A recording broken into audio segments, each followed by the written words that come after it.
Mesdames, Messieurs, bonsoir, bienvenue dans le journal. Nous sommes le 1er octobre 2024 et c'est le début de la campagne Octobre Rose, une initiative mondiale de sensibilisation contre le cancer du sein, cancer le plus répandu au monde avec environ 2 300 000 nouveaux cas chaque année.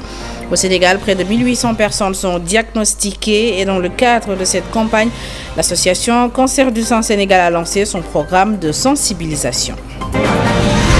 Première sortie publique du ministre des Finances et du Budget depuis la conférence de presse du gouvernement sur la situation de référence des finances publiques. Cheikh Diba souligne que des insuffisances majeures ont été notées dans la gouvernance et la gestion budgétaire, insuffisances qui seront corrigées pour plus de transparence d'après le ministre.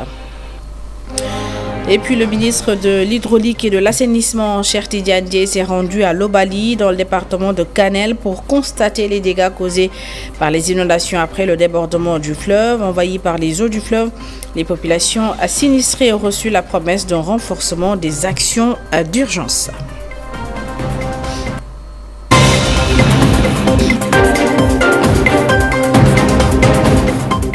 Ce mardi 1er octobre marque le début de la campagne Octobre Rose, une initiative mondiale de sensibilisation contre le cancer du sein, cancer le plus répandu au monde avec environ 2 300 000 cas enregistrés chaque année. Au Sénégal, près de 1800 personnes sont diagnostiquées par an et dans le cadre de cette campagne Octobre Rose, l'association Cancer du sein Sénégal a lancé son programme de sensibilisation et à ce titre, un panel a été organisé pour discuter des facteurs de risque liés au cancer. Elisabeth Grastine pour plus de détails. 2 300 000 personnes sont atteintes de cancer par an dans le monde et 1800 nouveaux cas par an au Sénégal. Une maladie dont on ignore la provenance. L'association Cancer du sein insiste sur les facteurs de risque. Il est très important de faire connaître les facteurs de risque sur les cancers, dans la mesure où c'est une maladie dont on ne connaît pas la provenance. Et qu'est-ce qui donne le cancer du sein? Donc, comme l'a si bien dit le docteur Yaïkoumba lors de la conférence, il faut parler des facteurs de risque pour que nous puissions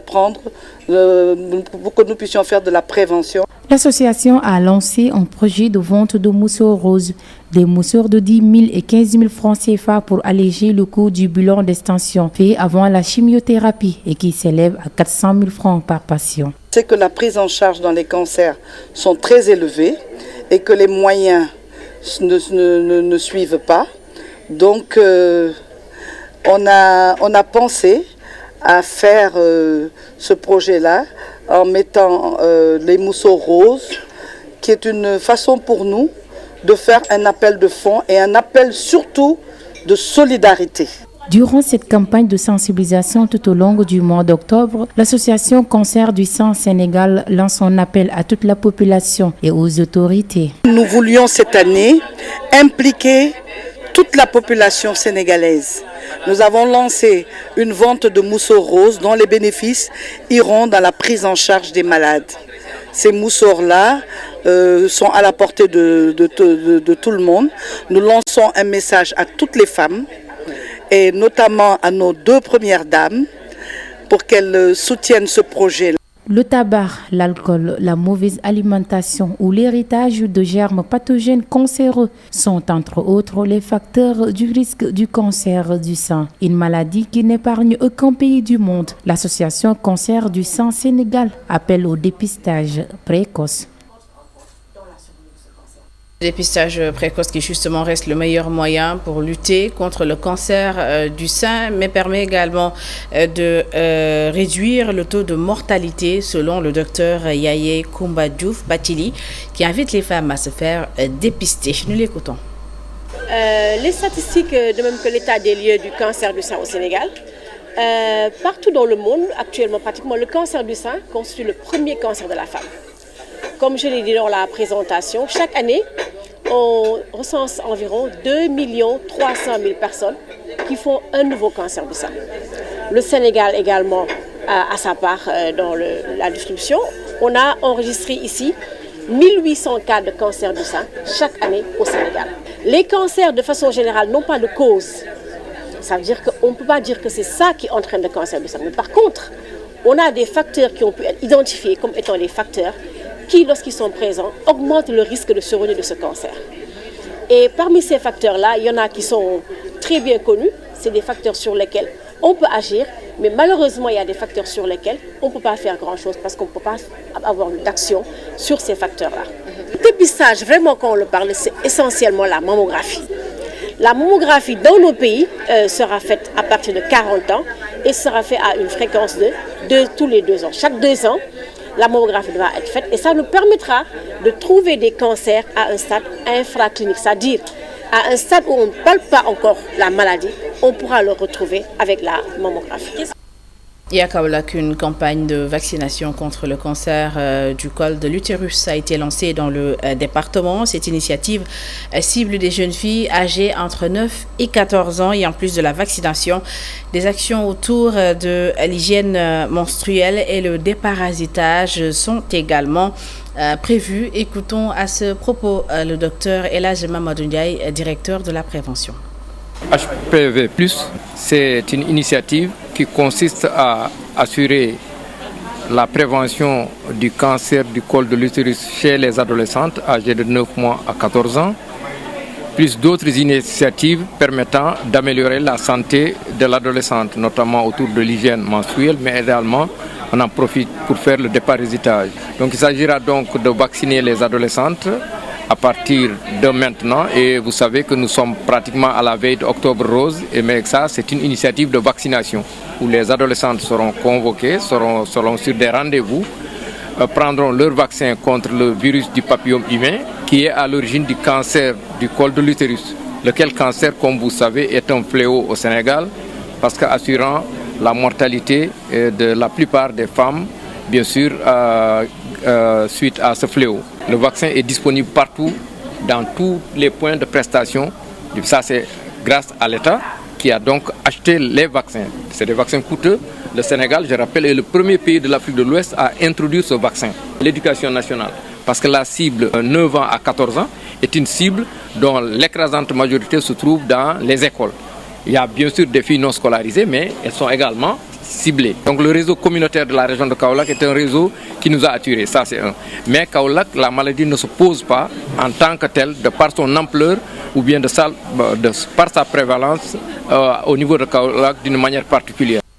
Et c'est la toute première sortie du ministre des Finances et du Budget après la conférence de presse du gouvernement sur la situation de référence des finances publiques. Cheikh Diba souligne que des insuffisances ont été notées dans la gouvernance et la gestion budgétaire durant la dernière décennie, des insuffisances qui seront, selon lui, corrigées pour une meilleure transparence.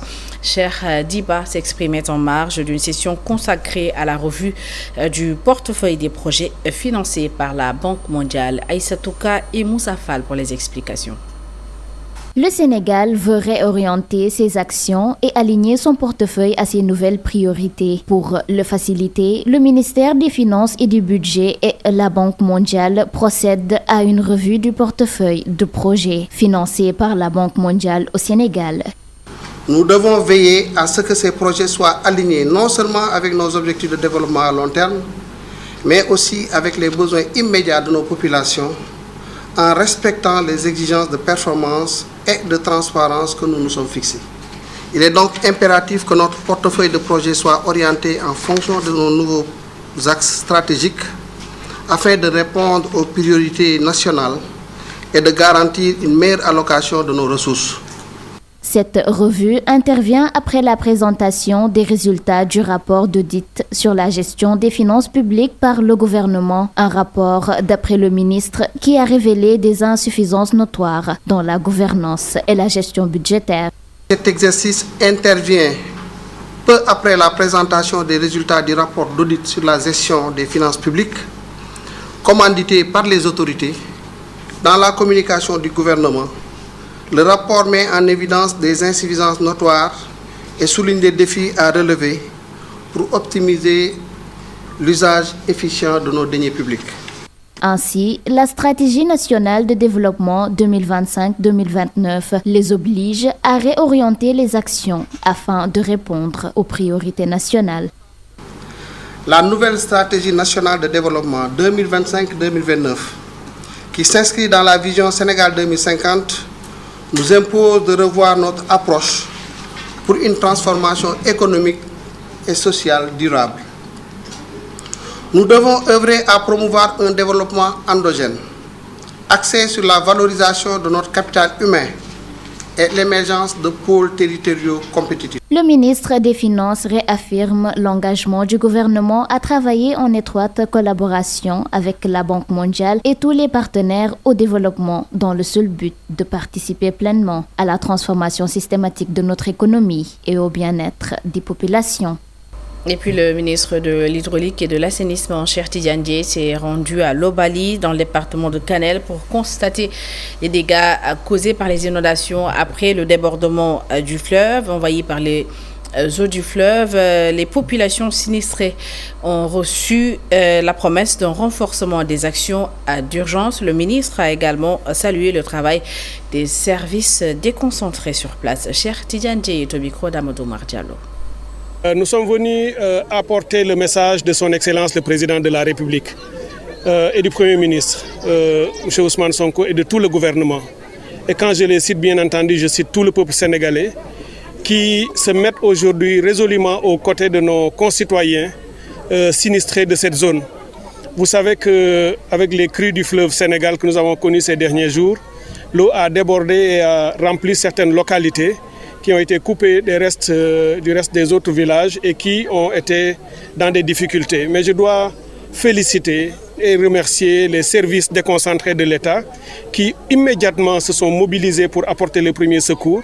Au moment où je vous parle, c'est une centaine de familles au moins qui ont été déplacées de ces zones difficiles, qui ont été touchées par les eaux et qui ont été relogées dans des conditions plus acceptables, dans des écoles provisoirement, mais sans doute dans d'autres bâtiments avec des tentes et autres, au moins pour pouvoir les aider et les soulager. Ce que nous avons vu ici, effectivement, ce sont des conditions naturelles, ce sont des choses qui arrivent depuis la nuit des temps. Les crues du fleuve sont connues depuis toujours.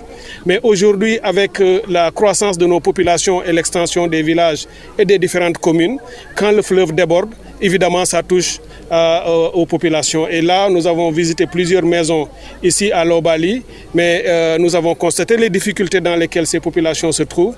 Et les premières actions d'urgence qui ont été fournies par les autorités administratives seront renforcées dans les prochaines heures. Il y a du matériel et des denrées et autres qui sont en route, qui vont arriver dans les prochaines heures et qui pourront venir soulager ces... Yambour, de violents affrontements entre un CLB qui accompagne les concurrents et jeunes du quartier Darussalam ont dégénéré ce lundi, provoquant des affrontements impliquant plusieurs groupes. Ces violences ont conduit à la destruction de biens dans plusieurs maisons et ont fait plusieurs blessés. Les habitants demandent aux forces de l'ordre d'agir, mais surtout réclament l'arrêt des activités du concurrent dans leur quartier. Voici l'un de Pape Diogo que nous écoutons. C'est une situation vraiment désastreuse et alarmante. Et aussi, il y a des actes de barbarie et de vandalisme. C'est ce qui s'est passé ici dans notre quartier par rapport à des manifestations culturelles qu'on appelle kankourans. Et si je me rappelle bien, des manifestations culturelles, il n'y a même pas de violence dedans. Donc vraiment, ce n'est plus des manifestations culturelles. S'il y a des actes de vandalisme et de violence. Toute une maison a été blessée, pour être honnête. Toute une maison, avec une femme enceinte. Sincèrement, elle est dans une situation critique. On ne sait même pas, parce que jusqu'à présent, j'essaie de joindre son mari. Parce qu'on ne sait pas dans quelle situation elle est. Et ce qu'on connaît à Hambourg, Kankourang sort le lundi, le dimanche et le samedi. Donc, pourquoi ils vont sortir leur Kankourang un jour de lundi pour venir tabasser un jeune qui est assis devant chez lui, regardant un match d'entraînement? C'est ça qui s'est passé. On a appelé la police. Par rapport à cette situation, ce qu'ils m'ont fait savoir, c'est qu'ils ne vont jamais intervenir dans ces situations de Kankourang. Et vraiment, c'est alarmant. Parce que donc, s'ils ne peuvent pas mettre en sécurité les populations, donc la police n'a pas lieu d'exister au Sénégal. Sincèrement. C'est après que les choses se sont terminées, les choses se sont calmées, que la police est venue. Il n'a même pas pris le temps de faire l'état des lieux. Et à Kaolack, les commerçants qui s'activent au centre commercial de Kaolack se plaignent des nouvelles taxes imposées par la municipalité, des taxes qu'ils refusent de payer et jugent excessifs. Et selon eux, l'urgence est de déguerpir les tabliers qui occupent la voie publique et empêchent les clients d'avoir accès à leur cantine. Sekou Diallo et Assoumay. Les commerçants du marché central de Kaolack sont confrontés à un problème de cherté d'une nouvelle facturation imposée par la municipalité. Nous avons ces trois formes de cartes au niveau du marché. La première, nous payons 3 000 francs. On l'obtient juste avec une demande. Et pour la carte de 7 500, les 5 000, c'est pour les tarifs mensuels. Les 2 500, c'est pour les débordements. Et la municipalité te garantit de ne pas être bloquée par les autres commerçants. Ici, au niveau du centre, les tarifs, c'était 5 000 francs. Mais aujourd'hui, c'est presque 150 000 ou 200 000 francs CFA.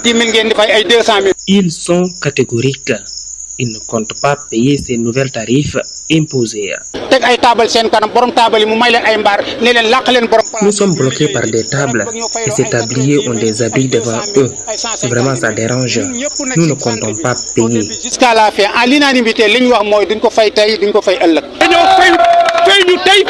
La solution proposée, c'est de déguerpir les tabliers qui occupent les voies publiques. Nous demandons à ces tabliers déguerpissement pour une seconde phase. Plusieurs démarches sont entamées auprès des autorités pour une solution pacifique, mais ils n'ont toujours pas eu gain de cause. Il y a quelques jours de la rentrée scolaire, l'ANAPES, l'Association nationale des acteurs de la petite enfance du Sénégal, a organisé une journée de renforcement de capacité pour ses membres et face aux nombreuses difficultés rencontrées par les établissements privés. L'ANAPES appelle à une réforme globale du secteur. L'association prévoit également une tournée nationale et un symposium pour fédérer les initiatives en faveur du développement de la petite enfance. Mamadou Lamine Fati et Cheikh Magat May pour les détails. Une journée de renforcement des capacités en prélude à l'ouverture des classes de la petite enfance de l'Association nationale des acteurs de la petite enfance du Sénégal. C'est toute la pertinence de cette formation qui fait que nos acteurs soient renforcés dans les innovations pédagogiques qui sont en train de s'opérer dans ce sous-secteur depuis presque 3 ans, mais aussi dans leur pratique de classe et d'une prise en charge correcte des tout-petits dont nous avons la charge. Cet événement s'inscrit dans un contexte de réformes initiées dans le secteur de la petite enfance. Des réformes accueillies de manière mitigée par l'ANAPES. Une réforme, elle peut faire toujours l'objet de résistance. Donc, mais comme c'est une réforme qui est quand même institutionnelle, nous ne pouvons pas grand-chose, sinon que de nous aligner. Mais ce que nous recommandons fortement aux autorités, c'est de penser à former le personnel éducateur qui sont dans les structures, qui sont laissés en rade et qui, à travers que ces genres d'initiatives, ont le minimum d'informations. Donc, c'est des réformes quand même qui sont très profondes et qui ont besoin vraiment d'être appropriées par tous les acteurs qui sont sur le terrain. Les acteurs privés évoluant dans le domaine de la petite enfance sont régulièrement confrontés à des difficultés dans leur développement. Face à cette situation, l'ANAPES milite pour une mise à niveau générale du secteur. Le privé, c'est vraiment, en plus des réformes, c'est un autre problème. Comme vous l'avez souligné, le problème de reconnaissance, mais aussi les problèmes de prise en charge de leur personnel. Donc, dans notre plan d'action, il est prévu d'accompagner les acteurs du privé vers une valorisation de leurs fonctions dans les structures où ils sont accueillis.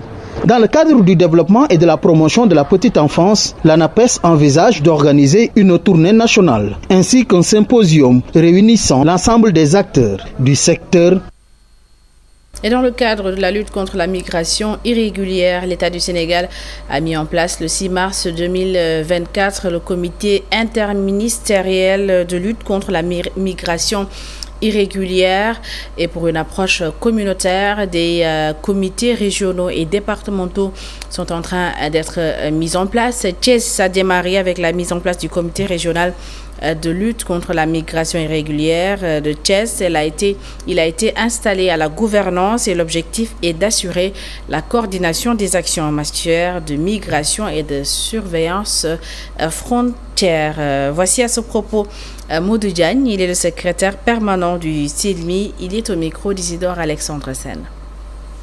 Aujourd'hui, nous devons faire face à une réalité qui touche profondément notre population, en particulier les jeunes et les femmes, et maintenant des mineurs. La migration irrégulière est un phénomène d'une ampleur dramatique et ainsi elle appelle à notre attention, à notre solidarité et à notre détermination collective à agir ensemble. Derrière chaque candidat à la migration irrégulière se cache une histoire, des rêves et des sacrifices. Et depuis des années, des milliers de jeunes risquent leur vie pour franchir les frontières, quittant leur foyer, parfois dans des conditions désespérées, au péril de leur sécurité, voire de leur vie. Et face à cette tragédie, nous devons répondre aux défis et risques que la migration irrégulière pose à notre société. La lutte contre ce phénomène est un effort collectif qui nécessite la mobilisation de tous les acteurs de la société sénégalaise. Mesdames et messieurs, force est de constater que des dispositifs mis en place par l'État du Sénégal ont permis d'obtenir des résultats probants. En effet, les programmes d'employabilité et d'emploi des jeunes, la formation professionnelle et l'apprentissage, les politiques d'équité territoriale et sociale constituent une vision réelle du gouvernement. 3 ans après sa création, la CEMIG, Société d'exploitation du marché d'intérêt national et de la gare des gros porteurs, prépare l'élaboration de son premier plan stratégique de développement. L'objectif est d'analyser la situation actuelle, mais également de définir une stratégie claire pour les années à venir. Pour plus d'explications, écoutons Mamadou Koulibaly, directeur général de la CEMIG, au micro de Babacar Seck. Vous savez, juste après ma passation de service, je me suis rendu compte que la CEMIG ne disposait pas de cet outil. C'est par la suite que j'ai convoqué mes services et j'en ai discuté avec eux pour que nous puissions quand même mettre sur pied ce plan stratégique de développement, qui est un outil de gestion très important, puisque c'est un outil qui nous permettra d'avoir une vue dans le long terme et de savoir aussi les objectifs et les moyens que nous devons mettre en place pour y parvenir. Oui, par rapport au problème d'accès, c'est une réalité qui est là, malheureusement. Et juste après le constat, j'en ai discuté avec le ministre Serigne Gueye Diop. Et j'en ai aussi parlé avec le président du conseil d'administration. Nous sommes en train de tout faire pour que ce problème-là soit résolu le plus rapidement possible. Women in Logistics Africa a organisé son premier panel au Sénégal, tenu sous le thème comment réussir son intégration professionnelle en tant que femme dans la logistique. Cette rencontre a permis d'élaborer les défis et les opportunités pour les femmes dans un secteur majoritairement masculin et en présence de la fondatrice de Willa. Cet événement a également souligné l'importance de créer des réseaux de soutien et d'accompagnement pour favoriser l'égalité des chances. La présidente de Willa Sénégal, Ndeye Yacine Ba, et sa vice-présidente partagent leurs perspectives au micro de Barasawa.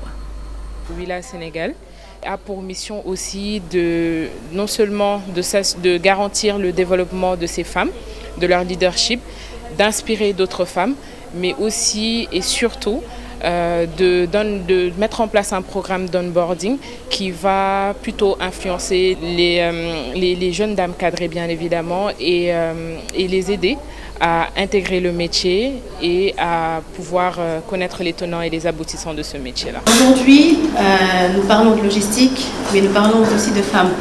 Pourquoi les femmes? Parce qu'elles ont des compétences logisticiennes nées, d'accompagner les femmes, de se tenir ensemble, d'avoir cette entraide et cette cohésion entre nous. Donc l'idée vraiment aujourd'hui, c'est d'accompagner nos petits frères, nos petites sœurs dans la quête d'un meilleur avenir professionnel, dans la quête d'un épanouissement professionnel. Le fait de réunir autant d'acteurs du secteur est déjà un grand pas pour Villa Sénégal. Et c'est la fin de cette édition. Merci à toutes et à tous de l'avoir suivi. Merci de votre fidélité. L'information continue sur emedia.sn. Bonne suite des programmes.